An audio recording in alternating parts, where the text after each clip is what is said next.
कर्मचारियों को ये सोचना पड़ेगा कि हम वर्तमान जो उनको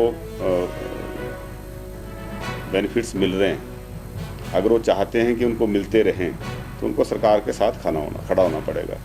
अगर वो चाहते हैं कि उन पे भी कटौती लगे तो फिर आने वाले समय में उसका भी सामना करना पड़ सकता है।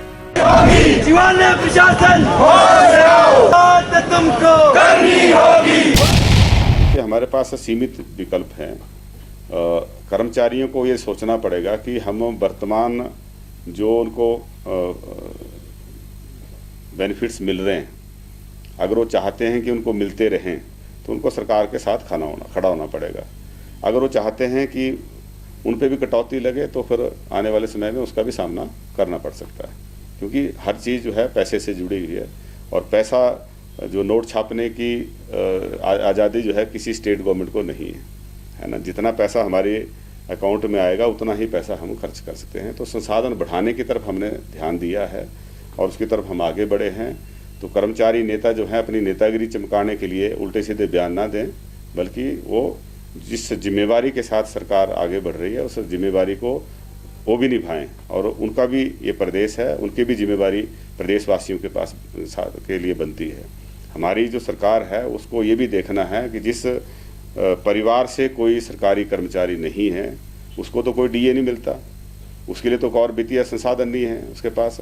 हमें तो उसके बारे में भी अपनी वचनबद्धता निभानी है और हमारी सरकार ने जो है सरकार बनते ही उन वर्गों के लिए भी काम किया है जिन्होंने अपनी मांग किसी धरना प्रदर्शन के माध्यम से नहीं रखी है, चाहे वो हमारे अनाथ बच्चे थे, चाहे वो विधवा बहनें थी, चाहे वो जो हमारे वृद्ध लोग हैं उनकी बात है।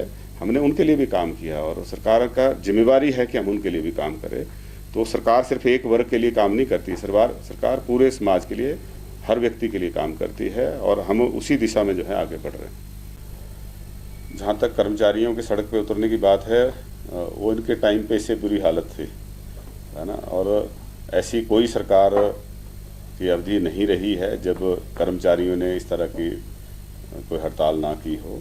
और प्रजातांत्रिक व्यवस्था है, इसमें उनको भी अपनी बात कहने का हक है, लेकिन प्रजातंत्र में हमें जिम्मेवारी से भी पेश आना चाहिए। जहाँ कर्मचारियों को भी ये देखना होगा कि हमारी वर्तमान जो वित्तीय स्थिति है वो क्या है, और वहीं विपक्ष को भी अपनी जिम्मेवारी निभानी पड़ेगी, क्योंकि जितना कर्जा लिया है कोई वर्तमान सरकार ने तो लिया नहीं है, ये तो हमें विरासत में मिला है।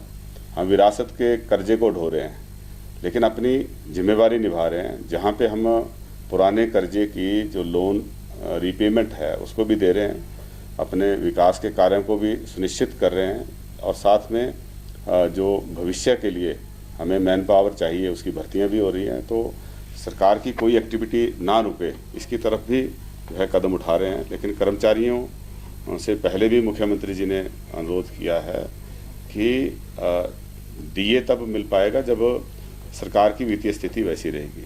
इससे पहले जो सरकारें रही उनके पास एक विकल्प था कि वो ज़्यादा से ज़्यादा लोन ले सकते थे। अगर कम लोन लेने से बात नहीं बनती थी तो ज़्यादा लोन ले लेते थे, लेकिन वर्तमान सरकार के पास वो विकल्प इस साल में नहीं है। हमारा जो लोन की मैक्सिमम लिमिट है वो 6,000 करोड़ की फिक्स है और 6,000 करोड़ से लोन ज़्यादा नहीं ले सकते हैं। इसलिए हमने अपने संसाधन बढ़ाने के लिए जो है कुछ सख्त कदम भी उठाए हैं, और जो प्रशासनिक दक्षता वर्तमान सरकार में देखने को मिलती है ऐसी पिछली पूर्व सरकार में देखने को नहीं मिलती थी। बल्कि हम ये कह सकते हैं कि उन्होंने सरकार की जो ये वित्तीय एक मैं कहूँगा कि पूरी तरह से जो डिरेलमेंट हो गई है, जो पूरी तरह से जो वित्तीय स्थिति जो है कंट्रोल से बाहर हो गई है, ये इसके लिए पूर्व की सरकार जो है ज़्यादा जिम्मेवार है, क्योंकि उन्होंने जो है संसाधन जुटाने की तरफ कोई ध्यान नहीं दिया, बल्कि जो संसाधन पहले से उपलब्ध थे उनको लुटाने का काम किया। तो हमने जो है एक रिस्पॉन्सिबल तरीके से सरकार चलाने का प्रयास किया है। जहां हम जरूरी खर्चे कर रहे हैं वहीं पे संसाधन बढ़ाने पे भी हमने फोकस किया है।